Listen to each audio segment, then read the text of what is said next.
જય શ્રી કૃષ્ણ. રાધે રાધે. મારી યુટ્યુબ ચેનલમાં તમારું હાર્દિક સ્વાગત છે. તમામ ભક્તોને પુત્રદા એકાદશીની ખૂબ ખૂબ શુભેચ્છાઓ. લક્ષ્મી નારાયણની કૃપાથી તમે તમારા જીવનમાં તમામ પ્રકારની ખુશીઓ અને સમૃદ્ધિ પ્રાપ્ત કરો.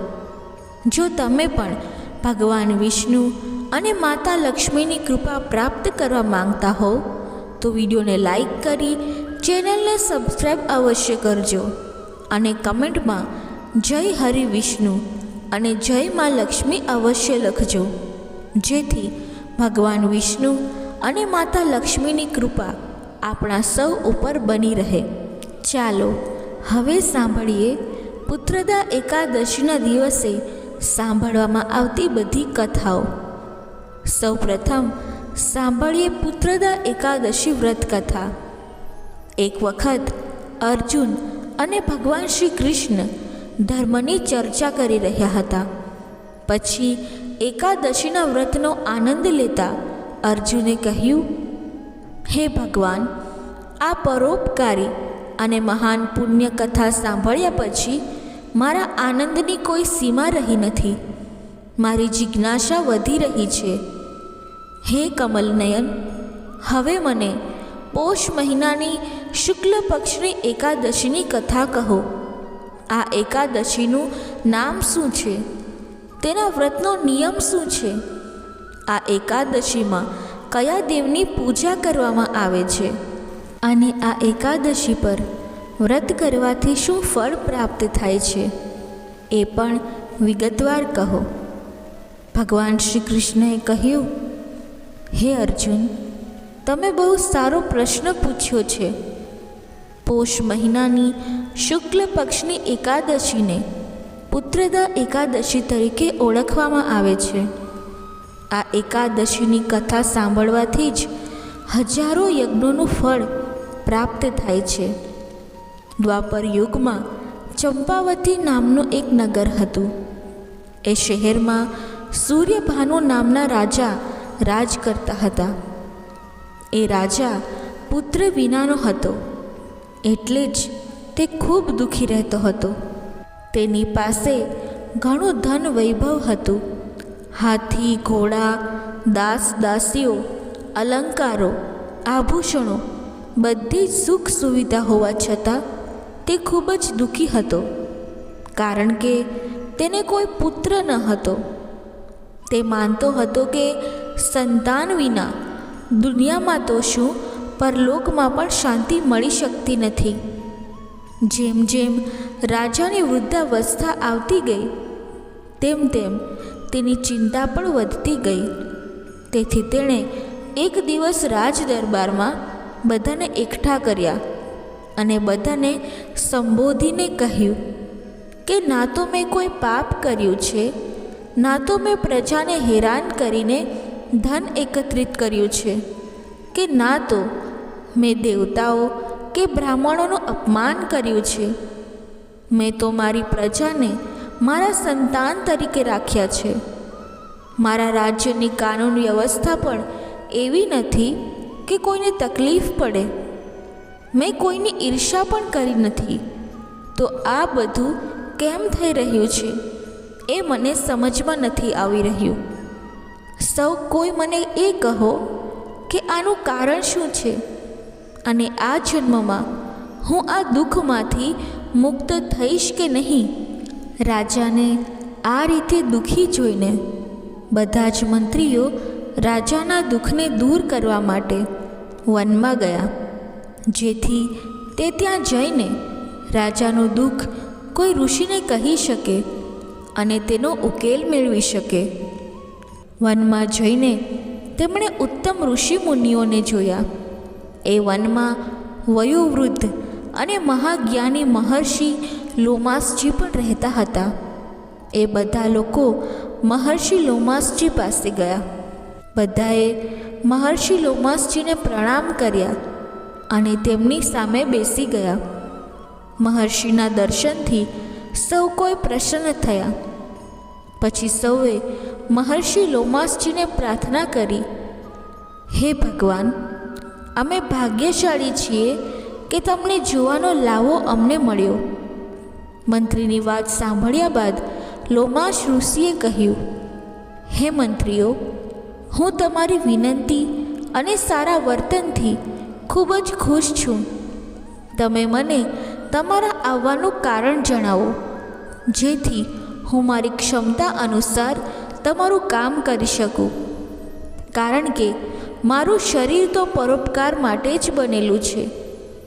ઋષિના આવા મધુર શબ્દો સાંભળીને મંત્રીઓએ કહ્યું, હે મુનિવર, તમે તો અમારી સમસ્યા અને વિનંતી જાણવામાં બ્રહ્મા કરતાં પણ વધારે સમર્થ છો. તેથી તમે અમારો સંદેહ દૂર કરો. ચંપાવતી નામની નગરીમાં અમારા રાજા સૂર્યભાનુ રાજ કરે છે. તે ખૂબ જ ધર્મપરાયણ અને પ્રજાપાલક રાજા છે. તેઓ પ્રજાનું પોતાના બાળકની જેમ ધ્યાન રાખે છે. ખૂબ જ દયાળુ છે, છતાં તેઓ પુત્રવિહીન છે. તેમને કોઈ બાળક નથી, તેથી તેઓ ખૂબ જ દુઃખી રહે છે. તેમના દુઃખી થવાથી અમે પ્રજા પણ ખૂબ જ દુઃખી છીએ. તેમનું પુત્રવિહીન હોવાનું કોઈ કારણ મળતું નથી. તેથી અમે ખૂબ આશા સાથે તમારી પાસે આવ્યા છીએ. કારણ કે મહાન સિદ્ધ પુરુષોના દર્શન માત્રથી જ દુઃખ દૂર થઈ જાય છે. તો હે મુનિવર, તમે કોઈ ઉપાય બતાવવાની કૃપા કરો કે જેના કારણે અમારા રાજા પુત્ર પ્રાપ્ત કરી શકે. આ તમારો ઉપાય અમારા રાજા અને સમસ્ત નગરવાસીઓ ઉપર ઉપકાર રહેશે. મંત્રીઓની આ વાત સાંભળીને લોમાશ ઋષિએ પોતાની આંખો બંધ કરી અને રાજાના પાછલા જન્મ વિશે વિચારવા લાગ્યા. થોડો સમય ધ્યાન કર્યા પછી લોમાશ ઋષિએ કહ્યું, હે મંત્રીઓ, આ રાજા પાછલા જન્મમાં ખૂબ જ ઉદ્દંડ હતો. તે ઘણા ખરાબ કાર્યો કરતો હતો. તે જન્મમાં તે એક ગામથી બીજા ગામમાં કામ વગર ભ્રમણ કરતો રહેતો હતો. એક વખત પોષ માસના શુક્લ પક્ષની એકાદશીનો દિવસ હતો. તે 2 દિવસથી ભૂખ્યો હતો. તે બપોરે એક જળાશયમાં પાણી પીવા ગયો. એ જગ્યાએ એક ગાય પણ પાણી પીવા આવી હતી. તો રાજાએ તેને તરસી જ ભગાડી દીધી અને પોતે પાણી પીવા લાગ્યો. હે મહાપુરુષો, આ કારણે જ રાજાને આ તકલીફો ભોગવવા પડી રહી છે. એકાદશીના દિવસે રાજા ભૂખ્યા હતા, જેનું પરિણામ એ આવ્યું કે આ જન્મમાં તે રાજા બન્યો અને તરસી ગાયને જળાશયમાંથી ભગાડવાને કારણે તેઓ પુત્રવિહીન છે. આ સાંભળીને તમામ મંત્રીઓ પ્રાર્થના કરવા લાગ્યા કે હે ઋષિવર, શાસ્ત્રોમાં લખ્યું છે કે પાપનો પુણ્યથી નાશ થાય છે. તેથી કૃપા કરીને અમને આવો કોઈ ઉપાય જણાવો, જેનાથી અમારા રાજાના પાછલા જન્મના પાપ નષ્ટ થઈ શકે અને તેમને પુત્ર પ્રાપ્ત થઈ શકે. આ સાંભળીને લોમાશ ઋષિએ કહ્યું, હે મહાપુરુષો, જો આપ સૌ પોષ માસના શુક્લ પક્ષમાં આવતી પુત્રદા એકાદશીનું વ્રત કરો અને રાત્રે જાગરણ કરો અને જ્યારે દ્વાદશી આવે ત્યારે વ્રતના પારણા કરીને તે વ્રતનું ફળ રાજાને આપો, તો તમારા રાજાને પુત્રની પ્રાપ્તિ થશે અને રાજાના તમામ કષ્ટોનો નાશ થશે. આ ઉપાય જાણીને મંત્રી સહિત સૌએ ઋષિનો ખૂબ આભાર માન્યો અને ઋષિના આશીર્વાદ લઈને પોતાના રાજ્ય પાછા ફર્યા. ત્યારબાદ લોમાશ ઋષિના આદેશ અનુસાર પુત્રદા એકાદશીના દિવસે તેમણે શ્રદ્ધા અને નિયમ સાથે એકાદશીનું વ્રત કર્યું અને દ્વાદશી તિથિએ રાજાને તેનું ફળ આપ્યું. રાણીએ આ પુણ્યની અસરથી ગર્ભ ધારણ કર્યો અને 9 મહિના પછી તેમણે એક ખૂબ જ તેજસ્વી પુત્રને જન્મ આપ્યો. ભગવાન શ્રી કૃષ્ણ કહે છે, હે પાર્થ, તેથી જ આ એકાદશીનું નામ પુત્રદા એકાદશી રાખવામાં આવ્યું છે. જે વ્યક્તિ પુત્રની ઈચ્છા રાખે છે તેણે પૌષ મહિનાની શુક્લ પક્ષની એકાદશી પર નિયમ સાથે વ્રત રાખવું જોઈએ. આ વ્રતની અસરથી સંસાર અને સ્વર્ગમાં સુખ પ્રાપ્ત થાય છે. બોલો ભગવાન વિષ્ણુની જય, એકાદશી માતાની જય. તો ચાલો બીજી વાર્તા તરફ આગળ વધીએ. અત્યાર સુધી તમે કોમેન્ટમાં ઓમ નમો ભગવતે વાસુદેવાય નમઃ લખ્યું ના હોય તો હું તમને ફરીથી વિનંતી કરું છું કે જરૂરથી લખી દેજો. મિત્રો, એક રાજ્યમાં એક રાજા રાજ કરતો હતો. એ રાજ્યમાં બધી પ્રજા સુખી હતી. એકાદશીના દિવસે કોઈ અનાજ વેચતું કે ખરીદતું ન હતું. બધા ફળાહાર કરતા હતા. એકવાર ભગવાન રાજાની પરીક્ષા લેવા માંગતા હતા. ભગવાન એક સુંદર કન્યાનું સ્વરૂપ લઈને રાજાના આવવા જવાના માર્ગ પર બેઠા. પછી રાજા ત્યાંથી પસાર થયો અને તે કન્યાની સુંદરતા જોઈને મોહિત થઈ ગયો. રાજાએ તેને પૂછ્યું, હે સુંદર કન્યા, તમે કોણ છો અને તમે અહીં આ રીતે કેમ બેઠા છો? ત્યારે સુંદર કન્યાનું રૂપ ધારણ કરનાર ભગવાન બોલ્યા, મહારાજ, મારું કોઈ આશ્રય સ્થાન નથી. હું આ શહેરમાં કોઈને જાણતી નથી. હું કોની પાસે મદદ માંગુ? રાજા તેના દેખાવથી મોહિત થઈ ગયો હતો. તેણે કહ્યું કે તમે મારા મહેલમાં આવીને મારી રાણી બનીને રહો. ત્યારે તે સુંદર કન્યા બોલી, હું તમારી વાત સાંભળીશ, પણ તમારે મને તમારા રાજ્યનો અધિકાર સોંપવો પડશે અને એ રાજ્ય પર મારો સંપૂર્ણ અધિકાર હશે. હું જે બનાવીશ તે તમારે ખાવું પડશે. રાજા તેના દેખાવથી ખૂબ જ પ્રભાવિત થયો હતો. તેથી તેણે તેની બધી શરતો સ્વીકારી લીધી. બીજા દિવસે એકાદશી હતી. રાણીએ આદેશ આપ્યો કે અનાજ અન્ય દિવસોની જેમ બજારોમાં વેચવામાં આવે. તેમણે ઘરમાં માંસ માછલી વગેરે બનાવવા કહ્યું અને રાજાને જમવાનું કહ્યું. આ જોઈને રાજાએ રાણીને કહ્યું, રાણી, આજે એકાદશી છે, હું માત્ર ફળો જ ખાઈશ. પછી રાણીએ શરત યાદ કરાવી અને કહ્યું કે કાં તો ભોજન કરો, નહીં તો હું મોટા રાજકુમારનું માથું કાપી નાખીશ. રાજાએ પોતાની સ્થિતિ મોટી રાણીને કહી. ત્યારે મોટી રાણીએ કહ્યું, મહારાજ, ધર્મ છોડશો નહીં. મોટા રાજકુમારનું માથું આપી દો. પુત્ર ફરીથી મળી જશે, પરંતુ ધર્મ નહીં મળે. તે દરમિયાન મોટો રાજકુમાર રમીને આવ્યો. માતાની આંખોમાં આંસુ જોઈને તેણે રડવાનું કારણ પૂછ્યું. ત્યારે માતાએ તેને આખી પરિસ્થિતિ જણાવી.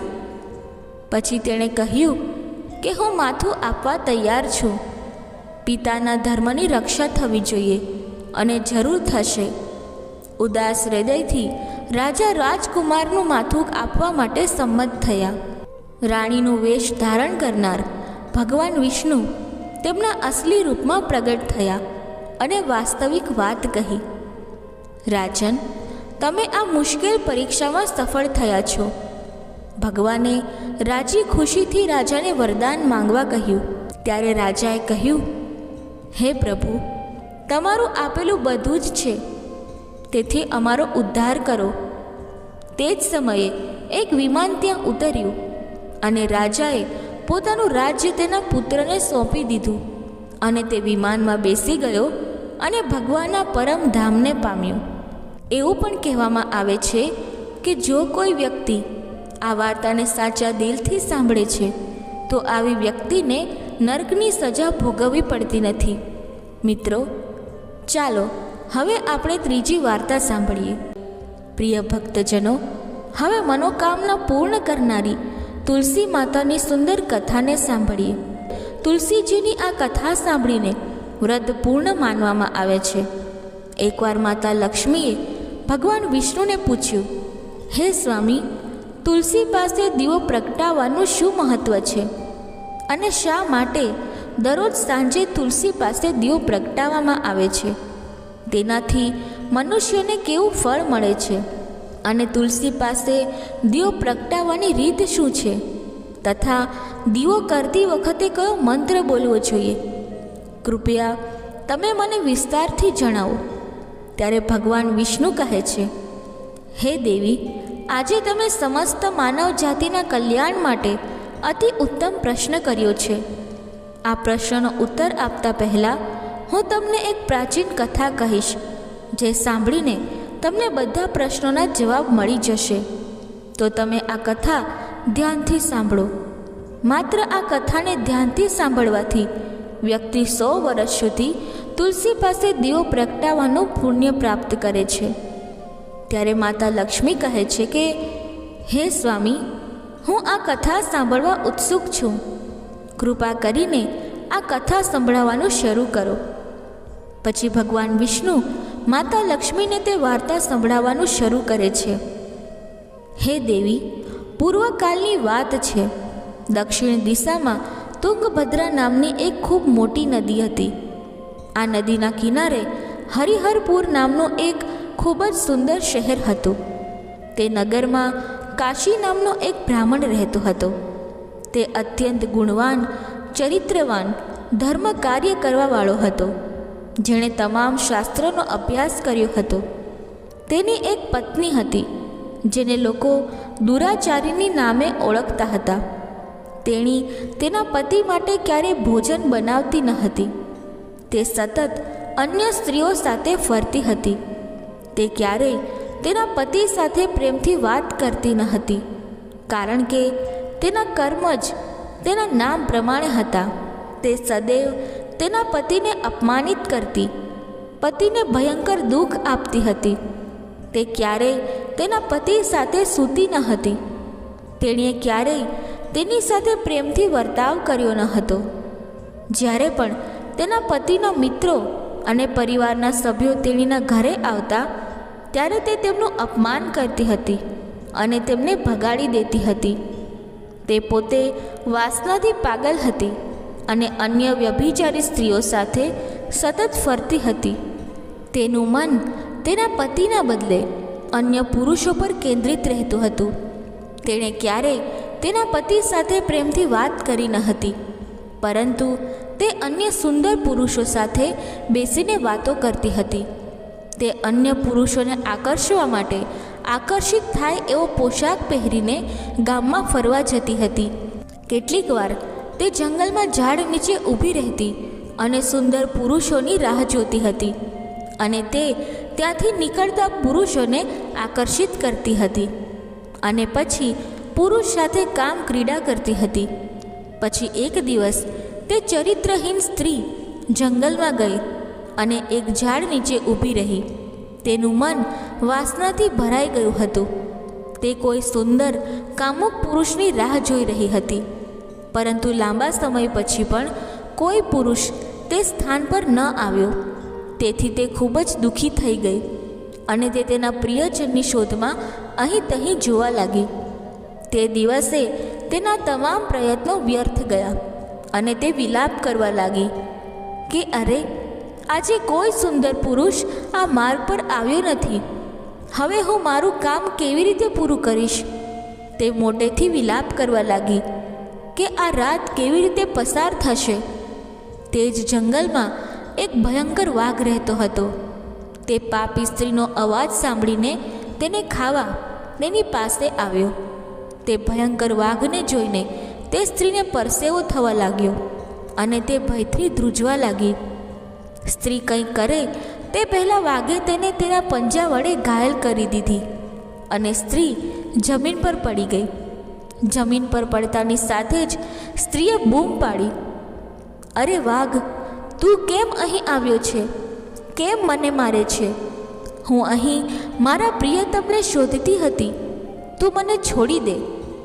મારું ભક્ષણ કરીને તને શું મળશે? તે સ્ત્રીના આ શબ્દો સાંભળીને તે ભયંકર વાઘ એક ક્ષણ માટે થંભી ગયો અને હસવા લાગ્યો કે હે દુષ્ટ સ્ત્રી, આજે સર્જનહારે તને મારા ખોરાક તરીકે નિયુક્ત કર્યું છે. મારું કામ તારા જેવા પાપી સ્ત્રીઓને ખાવાનું છે, તો જ મને આ દેહમાંથી મુક્તિ મળશે. તે સ્ત્રી કહેવા લાગી, હે વાઘ, તમે કોણ છો? સાચું કહો, તમારે વાઘ કેમ બનવું પડ્યું? અને તું મારા જેવી સ્ત્રીઓનું ભક્ષણ કેમ કરે છે? પહેલાં મને આખી વાત કહો અને પછી મને ખાજો. પછી તે વાઘ તે સ્ત્રીને કહે છે, હે પાપી, હું તને મારા આગલા જન્મની વાત કહું છું કે મારે વાઘ કેમ બનવું પડ્યું. પ્રાચીન કાળમાં દક્ષિણ દેશમાં મલ્લપહાન નામનું એક સ્થળ હતું. ત્યાં એક નદી હતી. તે નદીના કિનારે મુનિપર્ણ નામની નગરી આવેલી છે. હું એ જ શહેરમાં રહેતો હતો.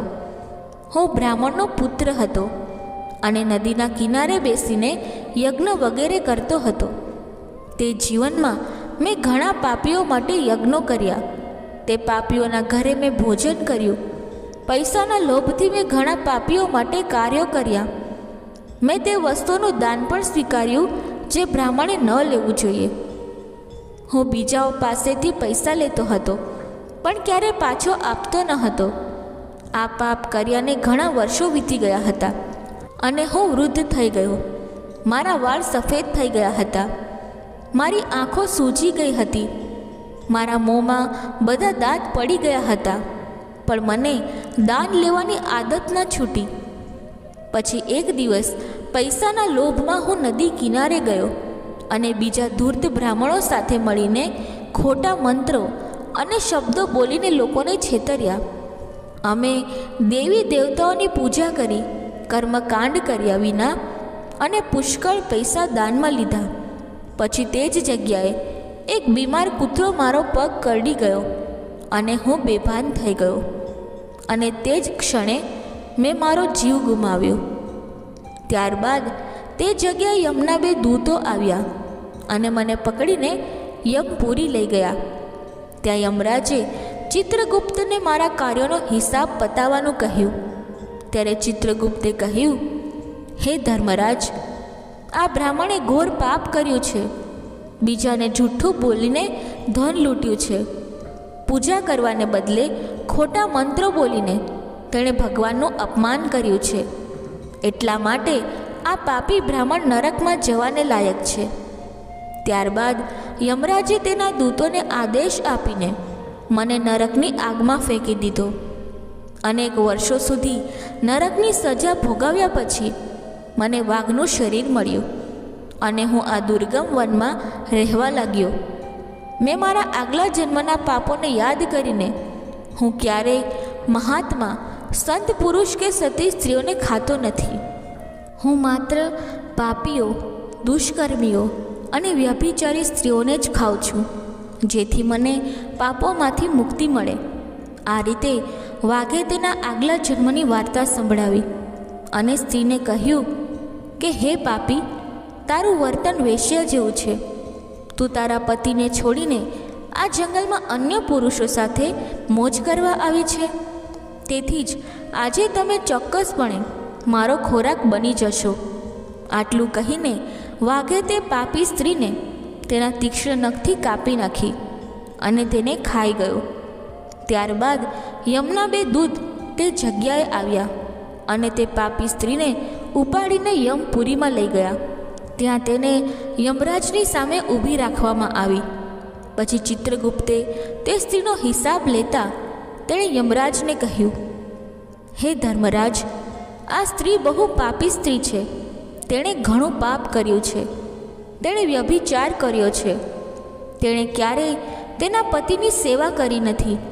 તે તેના પતિને ભૂલીને અન્ય પુરુષો સાથે આનંદ માણતી હતી. આ સાંભળીને યમરાજે તે સ્ત્રીને અગ્નિથી ભરેલા તળાવમાં ફેંકી દેવાનો આદેશ આપ્યો. ઘણા વર્ષો સુધી તે તળાવમાં તેને રાખવામાં આવી. પછી તેણીને બહાર કાઢીને રાવ નામના નરકમાં ફેંકી દેવામાં આવી. આ રીતે તેણીને ઘણા વર્ષો સુધી અલગ અલગ નરકોમાં રાખવામાં આવી. નરકમાં કષ્ટ ભોગવ્યા બાદ તે મહાન પાપી સ્ત્રી પૃથ્વી પર ફરીથી આવીને તેણીએ ચાંડાલ તરીકે જન્મ લીધો. ચાંડાલના ઘરે જન્મ્યા પછી તેણીએ ફરીથી ઘણા પાપો કરવા માંડ્યા. વ્યભિચાર કરવાનું શરૂ કર્યું. ઘણા પાપી પુરુષો સાથે ફરવા માંડ્યું અને પછી થોડા સમય પછી તેને આગલા જન્મના પાપોને લીધે તેણીને રક્તપિત્ત થયો. ભયંકર પીડા થવા લાગી. તેના શરીરના અંગો બળવા લાગ્યા. તેની આંખો દુખવા લાગી. તે આ દર્દ સહન કરીને દિવસો પસાર કરવા લાગી. પછી એક દિવસ તે તીર્થમાં સ્નાન કરવાના હેતુથી અંતાપુર ગઈ. ત્યાં તે એક આશ્રમના બહાર નિવાસ કરવા લાગી. આશ્રમમાં એક તુલસીનો છોડ હતો, જ્યાં તે રહેવા લાગી. અન્ય મહિલાઓને તુલસીના છોડ પાસે દીવો કરતી જોઈને તે પાપી સ્ત્રીએ પણ આવું જ કર્યું. તેણે તુલસીના છોડ પાસે દીવો પ્રગટાવ્યો અને તે જ રાત્રે તેનું મૃત્યુ થયું. અને યમરાજના 2 દૂત તેને લઈ જવા માટે ત્યાં જ આવ્યા. જેમ જ યમના દૂતો તે પાપી સ્ત્રીને ફાંસામાં બાંધીને લઈ જવા લાગ્યા કે તરત જ ભગવાન વિષ્ણુના 2 પાર્ષદ તે જગ્યાએ દેખાયા અને તે દૂતોને રોક્યા અને કહ્યું, હે દૂતો, તમે આ સ્ત્રીને છોડી દો. આ સ્ત્રી નરક જવા માટે યોગ્ય નથી. હે યમના દૂતો, તમે કોના આદેશથી આ અધર્મ કરી રહ્યા છો? ત્યારે યમના દૂતો કહેવા લાગ્યા, અમે યમરાજના આદેશથી આ પાપી સ્ત્રીને ઉઠાવીને લઈ જવા આવ્યા છે. પરંતુ હે વિષ્ણુના પાર્ષદો, તમે કયા કારણથી અમને રોકી રહ્યા છો? આ સ્ત્રી અત્યંત પાપી છે. તેને નર્કમાં લઈ જવાની આજ્ઞા મળી છે.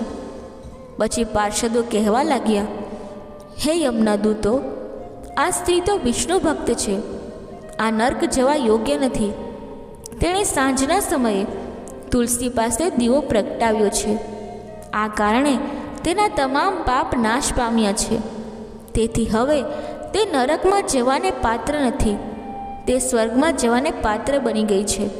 પાર્ષદોની વાત સાંભળીને તે યમદૂતોએ તે સ્ત્રીને તે જગ્યાએ ફરીથી છોડી દીધી અને યમલોકમાં પાછા ફર્યા.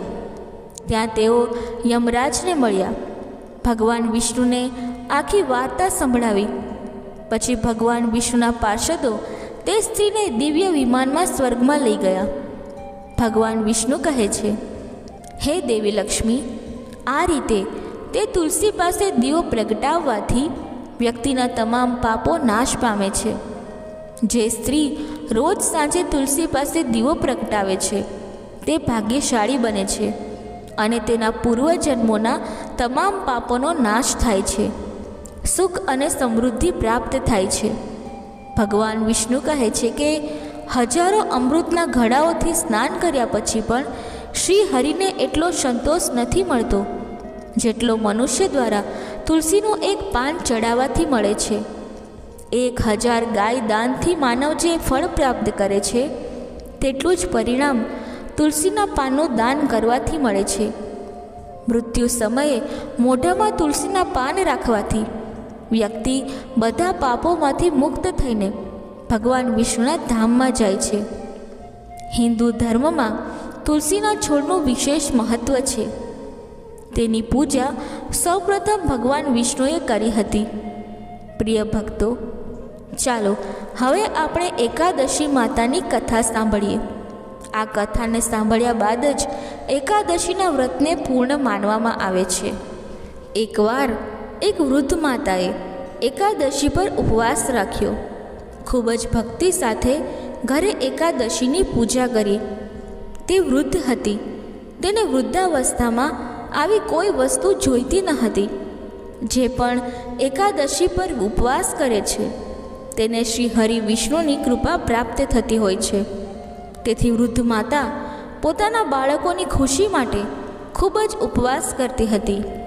તે આખો દિવસ ખૂબ જ સખત ઉપવાસ કરતી હતી અને કોઈક રીતે તેની તરસ અટકાવતી હતી. કારણ કે એકાદશીના ઉપવાસ દરમિયાન તે પાણીનું એક ટીપું પણ લેતી નહોતી. તે બીજા દિવસે એટલે કે બારસના દિવસે પાણી પીને પોતાનો ઉપવાસ પૂરો કરતી હતી.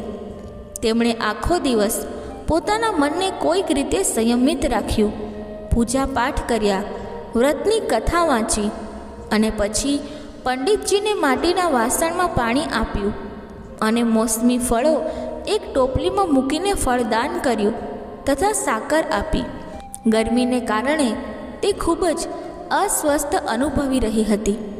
તે વૃદ્ધ સ્ત્રીએ ભૂખ્યા અને નિર્જલીકૃત થઈને ઉપવાસ કર્યો હતો અને તે પણ વધુ તરસ અનુભવી રહી હતી. તેથી તેણે વિચાર્યું કે કદાચ તે પાણીમાં બેસીને તેને થોડી શાંતિ આપશે. આમ વિચારીને તે પાણીમાં બેસી ગઈ. તે વારંવાર પાણીથી મોં ધોતી અને હાથ ધોતી. પછી ક્યાંક તેને થોડીક શાંતિ મળી તો બીજી તરફ સૂર્યનો પ્રકાશ તેજ હતો. તેથી વૃદ્ધ માતાનું મોં વારંવાર સુકાઈ જતું હતું. વૃદ્ધ માતા ખૂબ જ બેચેન થઈ રહી હતી. એક તો વૃદ્ધાવસ્થા હતી અને બીજી ભારે ગરમી હતી. વૃદ્ધાવસ્થાની સ્થિતિ એવી છે કે તેને સહન કરવી ખૂબ જ મુશ્કેલ બની જાય છે. હવે કોઈક રીતે આખો દિવસ કપાઈ ગયો હતો. હવે વૃદ્ધ માતાની સામે પહાડ જેવી લાંબી રાત હતી, જેને કાપવી ખૂબ જ મુશ્કેલ લાગતી હતી. ખાટલા પર પડેલી માતાને કોઈ પ્રકારની શાંતિ મળી ન રહી હતી. ગળું વારંવાર તરસને લીધે સુકાઈ રહ્યું હતું અને તે બેચેન થઈ રહી હતી. અને તે વૃદ્ધ સ્ત્રી વારંવાર પડખું બદલી રહી હતી. ઘણી વખત તે ઉઠીને ઘરની બહાર જતી અને પછી અંદર આવતી. તેને ના તો ઘરમાં શાંતિ મળતી કે ના તો ઘરની બહાર શાંતિ મળતી હતી. તે ઘરની બહાર સૂતા સૂતા એકાદશી માતાને યાદ કરી રહી હતી અને વિચારી રહી હતી કે હે માતા, તમે મારી લાજ રાખજો, તમે મને શક્તિ આપજો જેથી હું ઉપવાસ પરિપૂર્ણ કરી શકું અને આ પહાડ જેવી રાત શાંતિથી પસાર કરી શકું. તરસને કારણે વૃદ્ધ માતાની બેચેની વધી રહી હતી. તેમણે ધીરજ રાખવા માટે ઘણો પ્રયાસ કર્યો, પરંતુ આખરે તેમની ધીરજ ખૂટી ગઈ અને તેઓ ગભરાઈને તરસના લીધે ચીસો પાડી ઉઠ્યા, બચાવો, બચાવો. અને વૃદ્ધ માતાની ચીસો સાંભળીને તેમના પરિવારના તમામ સભ્યો તેમની આસપાસ ભેગા થઈ ગયા અને વૃદ્ધ માતાની ખાટલી પાસે પહોંચ્યા. ત્યારબાદ વૃદ્ધ માતાને પૂછ્યું, માજી, શું થયું? તમે કેમ ચીસો પાડી રહ્યા છો? અને જ્યારે તમે વ્રત કરી શકતા નથી તો વૃદ્ધાવસ્થામાં આટલું કઠિન વ્રત શા માટે રાખો છો? માજી, જ્યારે શરીરમાં તાકાત હોય ત્યારે જ તો ભક્તિ થઈ શકશે. તમે પાણી પી લો. વૃદ્ધ માતાએ તેના પરિવારના સભ્યોને કહ્યું, તમે લોકો ઝડપથી મારી છાતી પર ઠંડા પાણીનો ઘડો મૂકો. ત્યારે તેમના પુત્રએ દોડીને દાદીની છાતી પર ઠંડા પાણીનો ઘડો મૂક્યો. ત્યાર પછી થોડી રાહત મળી અને જ્યારે તેમને રાહત મળી ત્યારે તેમણે થોડીવાર માટે આંખો બંધ કરી. આ બાજુ એકાદશી માતા વિચારવા લાગી કે આ છે તો વૃદ્ધ માતા, પરંતુ તેઓ સાચા અને કઠિન નિયમો સાથે મારો ઉપવાસ રાખે છે. એકાદશી માતાએ જઈને તેમનું પરીક્ષણ કરવું જોઈએ એમ વિચારીને અડધી રાત્રે મરઘી તરીકે પોકાર કરવાનું શરૂ કર્યું. મરઘીનો અવાજ સાંભળીને વૃદ્ધ માતા ઝડપથી ઊભી થઈ ગઈ અને બહાર ગઈ અને આકાશ તરફ જોયું, પરંતુ આકાશમાં ક્યાંય તેમને સવારનો તારો દેખાયો નહીં. હવે તેઓ આશ્ચર્ય કરવા લાગ્યા કે આ મરઘી કેમ અને કેવી રીતે બોલી. હવે તેનું મન થોડું વધારે ઉત્તેજિત થવા લાગ્યું. આખરે તેણે દ્રઢ નિશ્ચય કર્યો કે હવે હું આ વ્રત પૂરું કરીને જ રહીશ, ભલે ઉપવાસ પૂરો થાય ત્યાં સુધી મારો જીવ જ કેમ નીકળી ના જાય. મનમાં આવા મક્કમ નિર્ણય સાથે તે પથારીમાં પાછા આવીને સૂઈ ગયા. થોડા સમય પછી જ્યારે એકાદશી માતા તેને ફરીથી ચકાસવા માંગતી હતી ત્યારે તેણે એક નાની છોકરીનું સ્વરૂપ ધારણ કર્યું અને એક ગ્લાસમાં મીઠા પાણી સાથે તેના માથા પાસે ઊભી રહી અને મોટેથી કહ્યું, દાદીજી, સવાર થઈ ગઈ છે, હાથ મોં ધોઈ લો અને શરબત પીઓ. પહેલાં તો શરબતથી ભરેલો ગ્લાસ જોઈને વૃદ્ધ માતાનું મન લલચાઈ ગયું. તરસના કારણે તેમનું ગળું સુકાઈ રહ્યું હતું. પછી તેને અચાનક યાદ આવ્યું કે તે એકાદશીનો ઉપવાસ કરી રહી છે. પછી તેણે વિચાર્યું કે તે આ શરબતને કોઈ પણ સંજોગોમાં પી શકતી નથી. અને પછી તે શાંતિથી તેના ખાટલા પર સૂઈ ગઈ. ત્યારે તેને ઊંઘ આવી ગઈ અને તેમને લાગ્યું કે જાણે તેને પાણીથી ભરેલા કૂવામાં નાખી દીધું હોય. તે ઘણા સમય સુધી કૂવામાં હાથ પગ ચલાવતી રહી, પરંતુ તે દરમિયાન તેણીએ તેના મોંમાં પાણીનો એક ટીપું પણ જવા દીધું નહીં, કારણ કે તેણીનો એકાદશીનો ઉપવાસ હતો અને તેણીએ દ્રઢ નિશ્ચય સાથે ઉપવાસ રાખ્યો હતો. થોડા જ સમયમાં તેને લાગ્યું કે તેની સામે અગ્નિ બળી રહી છે અને તેના કારણે ખૂબ જ ગરમી લાગી રહી હતી અને તેઓ તરસના કારણે તેનો જીવ નીકળવા લાગ્યો. પરંતુ આ બધા પછી પણ વૃદ્ધ માતાએ પાણીનો એક ટીપું પણ પીધું નહોતું. તે માત્ર ખાટલા પર બેઠા અને એકાદશી માતાનું ધ્યાન કરતી રહી. આ જાણીને કે સવાર થવામાં થોડો જ સમય છે, તે ખૂબ સંતોષ સાથે આમ તેમ ફરવા લાગી. એકાદશી માતા અત્યાર સુધીમાં આ ખૂબ સારી રીતે સમજી ગઈ હતી કે આ વૃદ્ધ માતાની કોઈ પણ રીતે તેમના વ્રત તોડશે નહીં. તેઓ તેમના સત્ય વ્રતને સારી રીતે સમજી ગયા હતા. હવે સવાર થઈ ગઈ હતી. વૃદ્ધ માતાએ સ્નાન કર્યું અને ભગવાન શ્રી હરિની પૂજા કરી. પછી એકાદશી માતાની કથા સાંભળીને બ્રાહ્મણોને દક્ષિણા આપીને ભોજન આપવામાં આવ્યું. ત્યાર પછી તેઓએ પાણી પીધું. છોકરીઓને ખવડાવ્યા બાદ વૃદ્ધ માતાએ પોતે ભોજન લીધું અને તેની અસરથી વૃદ્ધ માતાની ઉંમરમાં વધારો થયો. તેમનો પરિવાર ખૂબ જ સમૃદ્ધ બની ગયો હતો. હવે તેમના ઘરમાં કોઈ અછત નહોતી. તેમનું ઘર દરેક પ્રકારની સુખ સુવિધાઓથી ભરેલું હતું. પૌત્ર પૌત્રીઓથી તેમનું ઘર ભરાઈ ગયું અને તે દિવસથી તેમણે 12 મહિનાની એકાદશીનો ઉપવાસ કરવાનું શરૂ કર્યું. અને એકાદશી માતાના વ્રતના કારણે આ જગતમાં તમામ પ્રકારના સુખ ભોગવીને પછી તે વૃદ્ધ માતા આખરે ભગવાન વિષ્ણુના નિવાસ સ્થાને ગયા. એકાદશી માતાએ વૃદ્ધ માતા અને તેમના પરિવારને હર્યું ભર્યું કર્યું. તેવી જ રીતે આપણા બધાની મનોકામનાઓ પૂરી કરે. પ્રેમથી બોલો જય લક્ષ્મીમાં. મિત્રો, જો કથા બોલતી વખતે મારાથી કોઈ ભૂલ થઈ હોય તો હું ક્ષમા માંગુ છું અને આશા રાખું છું કે તમને આ કથા પસંદ આવી હશે. જો તમને આ કથા પસંદ આવી હોય તો વિડીયોને લાઈક કરી ચેનલને સબસ્ક્રાઈબ જરૂરથી કરજો અને કમેન્ટ બોક્સમાં શ્રી હરિ વિષ્ણુ જરૂરથી લખજો. ધન્યવાદ. જય શ્રી કૃષ્ણ. રાધે રાધે.